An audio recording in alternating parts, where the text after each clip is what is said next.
Café Anyway. That's right. Mike's Daily Podcast. Welcome to the show today from Podcastro Valley, the last place on earth. Mike Matthews. Mike's Daily Podcast. It's episode 2613, 2613. I don't mean to be mean, but people tend to take advantage of me. That's okay. We gotta all learn to be more stringent and say no, you don't. Mike's Daily Podcast. You don't throw your job on me. You stay in your lane, I'll stay in my lane, that kind of thing. Mike's So, Daily that's all I have to say about that. Podcast. And the last podcast had a great podcast picture of Patches and Rocky enjoying themselves, playing around. And there was a cat house, a house shaped like a cat's head. And you can see that at mikesdailypodcast.com. The podcast picture today, we'll find out in a moment, but you know, you should really try something so you don't end up eating fast food all the time and eating horrible food and never cooking for yourself. And therefore, if you don't cook for yourself, well, things can happen like you eat a lot of processed stuff. That ain't good for you. Effective meal planning is what helps you stop that horrible slide towards a bad diet. Effective meal planning allows you to prepare and consume more meals at home, which can equate to eating more nutritious foods and an overall healthier diet. Everybody says it. You know it true. It can also be a relaxing and enjoyable activity for the whole family and allow you to experiment with different meal options and put all those valuable lessons you learn from watching the Food Network all the time to use. If you have the means to plan and prepare your meals in advance, eating more foods at home can be a great way to feel empowered in the kitchen. And here's today's podcast picture. It's not a picture of a kitchen, but of a beautiful sunset I saw yesterday in the town of Pleasanton. See that picture at mikesdailypodcast.com because I pay for that website and you can see all the great podcast pictures there. I guess you could also go to my Instagram, but why not just go to mikesdailypodcast.com? Also, it's a great way to simplify your routine throughout the rest of the week when you are planning and preparing your meals in advance. There's also an added bonus of limiting the potential environmental impact of single-use containers. The late great Basil the Boxer did not like that. Single-use containers and plastics that get thrown for takeout all over the street. The biggest source of trash that I see on the roads seems to be from fast food places, single-use containers and plastics. Restaurants use it for takeout. And then, you know, if you go to the supermarket, remember to bring your bag. Don't keep consuming more and more bags from the supermarket because those are going to go end up somewhere. If you reuse it, then you don't need to. It is so simple to do. I've been doing this for decades now. In fact, I still got the same Trader Joe's vinyl bag that I got from the Trader Joe's in Ventura. I've got about 6 of them. We bought a bunch and we stuck to it. It's just leave them in the trunk. That's where you go. When you're going to drive to the supermarket, maybe, just keep them in the trunk. And now they've got all these nylon-y type bags that you can scrunch up into like a little ball and just put it in your pocket. There's just so many ways to reuse bags. Magnification. So here's some good things to remember. Sit down once a week, look at your schedule, consider what everyone in the household has going on ahead of time. All the extra activities and commitments. Ask yourself how many nights you'll realistically have time to prepare dinner versus when you need to rely on leftovers or something quick. Magnification. That is for the person who likes to plan ahead. I can't do that very well. So what I end up doing is whenever I have free time, and like last week I said, nope, I'm not going to do Mike's Daily Podcast at all. I cooked a lot last week. I barbecued. You will travel into the incredible universe. And then I had some free time on Saturday.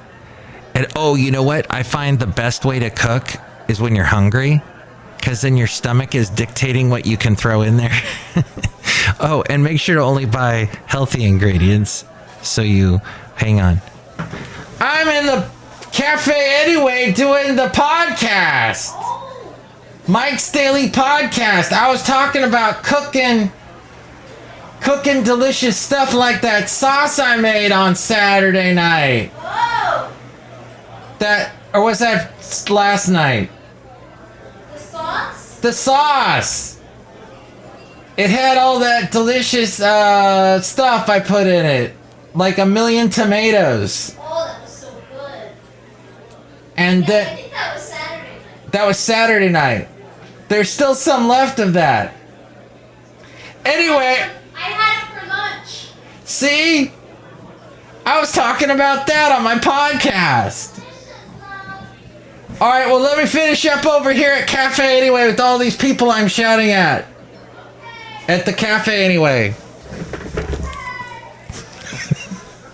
Lovely lady friend there, everybody. I don't know if you could hear her.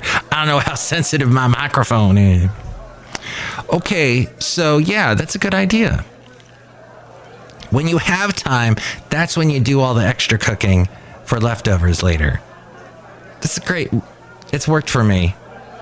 And I know when it's not working for me is when all of a sudden we're heading over to the Habit in Podcastro Valley or Burrito Shop or one of those places, and I'm not giving them a plug because they've never given me anything for free. So here's the slug.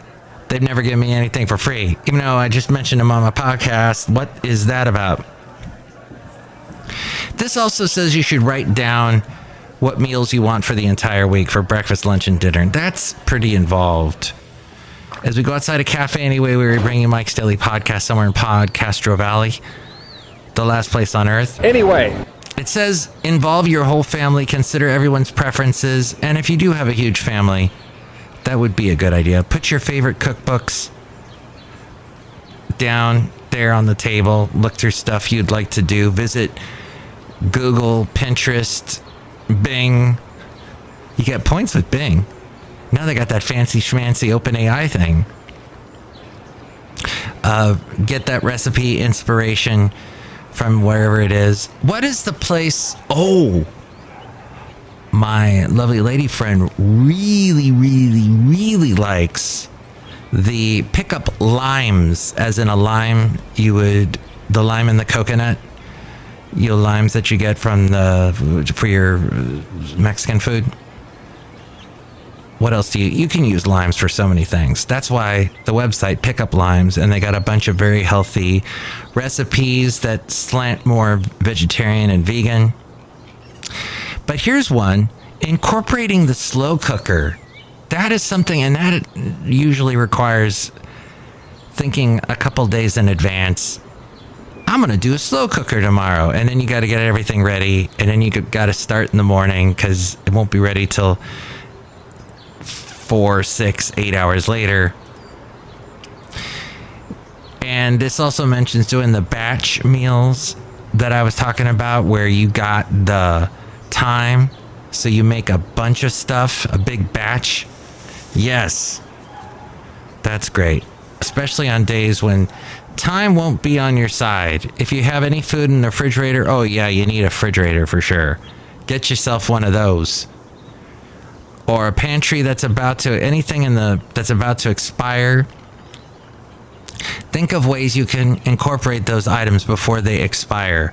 It's good to always do inventory with your refrigerator. Also try to include a variety of fruits and vegetables, because you need those big time.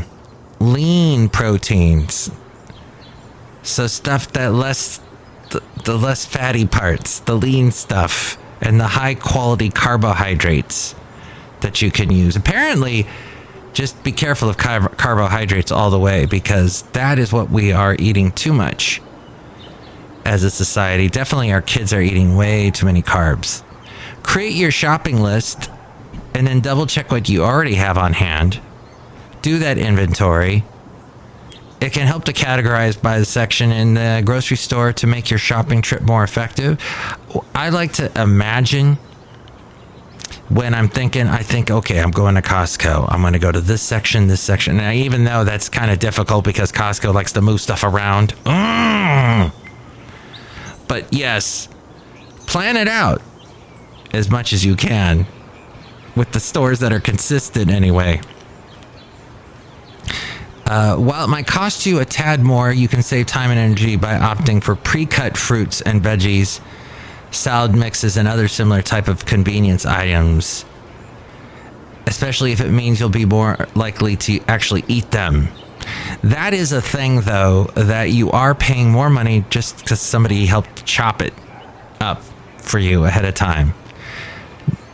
I used to get the minced garlic from Costco. Now I get the garlic. And I'm loving it because you get the whole clove and you just smash it down on your cutting board with your hand and pull off the skin, and bam, you got a delicious garlic clove that fights against all the horrible stuff in your body, the antioxidants. So yes, keep in mind that frozen fruits and veggies are an excellent and equally nutritious alternative.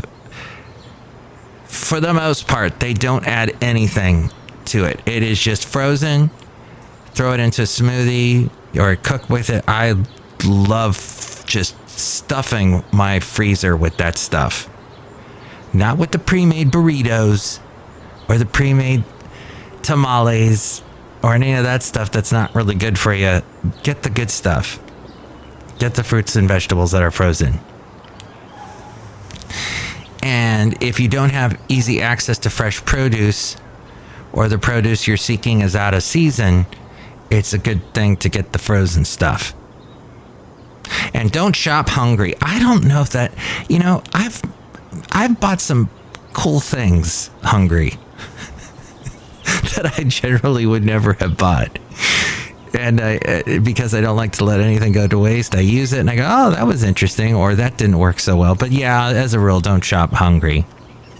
You're more likely to purchase items you don't need. If time isn't on your side, utilize grocery delivery services. I have not used those yet. The front panel will close automatically. Curbside pickup is also an option you may not have thought of if you're out running errands. There's fees for that, of course. You might end up saving money because you aren't tempted to purchase extra items that weren't on your list. And that all came from Amanda Benson, who is a registered dietitian and wellness strategy manager with Vitality.com, which I was thinking about canceling because I was thinking about canceling my job.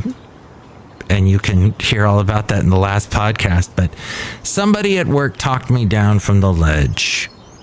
For now. So it looks like we'll be sticking around my job for now. But I'll make the most of it while I'm there. Look who's here. Hi, Mike. It's Benita the Rodeo Queen. How's y'all doing? I got my host together. It's a Disgruntled Fiddle Player telling you what. What? Did you notice all that traffic yesterday? Oh, yeah, all the traffic because of the rodeo on the Dublin Grade. So many people were just, yes, it was wonderful. Yeah, because the rodeo was a lot of fun. Did you go? No, I did not. I drove past it, though. So in a way, I felt like I was going. As I was coming up to the rodeo, it felt like I was going. But then as I passed it, it felt as if I was leaving. Uh-huh. I hate the fiddle. That's right. That's why you're the Disgruntled Fiddle Player. And we had a little clip of you about 2 podcasts ago, back when you were on the country station that we used to have eons ago. Well, I guess the country station still exists, but yours truly is not on it. But that's where you came from. Yeah, I came from that place called the Santa Fe Cafe. That's right, the Hey Santa Fe Cafe. Look who else is here. Oh, Mike, I make the delicious root beer house right now. Oh, thank you. Yes, I'm a little parched. We also heard from you back when you were in the basement in the root beer vat, and you were trying to make root beer, and you didn't have any, so you had to use cheese. Yeah, I remember that. Drink it right now. I'll cut you. Oh, boy. Thank you. All right. Is there cheese in this root beer? Sure, yeah, okay, all right. Oh, boy. I was listening to Mr. Casey Kasem, the late great, and it was a countdown show from 1984, and in the the bottom part of the countdown, not the top of the charts, but the bottom of the charts, around 39, 38, 37, somewhere in there, there were some awesome songs. There was Modern Day Delilah by Van Stevenson, whom I never met, but I met some of the people that he was in a band with in the 90s called Black Hawk. And he was with two other people in that band. But by the time I met the band, he had died.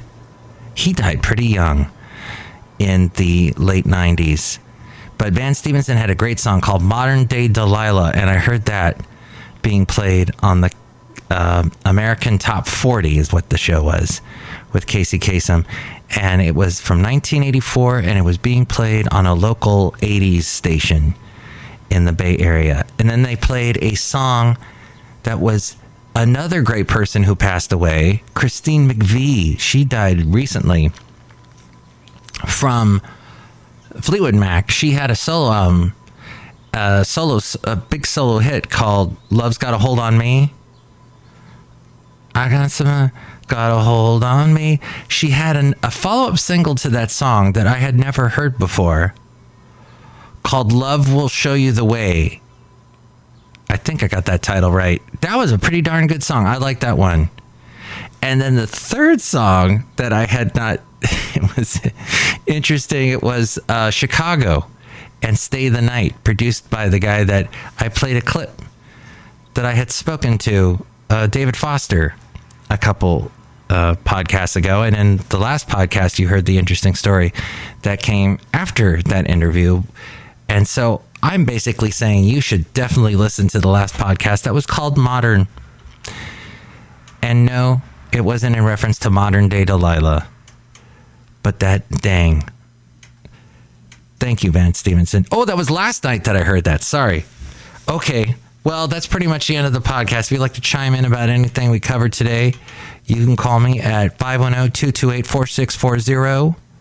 And with more ways to reach me, it's A-Friend. Mike's Daily Podcast is written and produced and performed by Mike Matthews. His podcast is super easy to find. Download or listen to his show and read his blog at mikesdailypodcast.com. Email Mike now at mikesdailypodcast@gmail.com. See you tomorrow. Bye!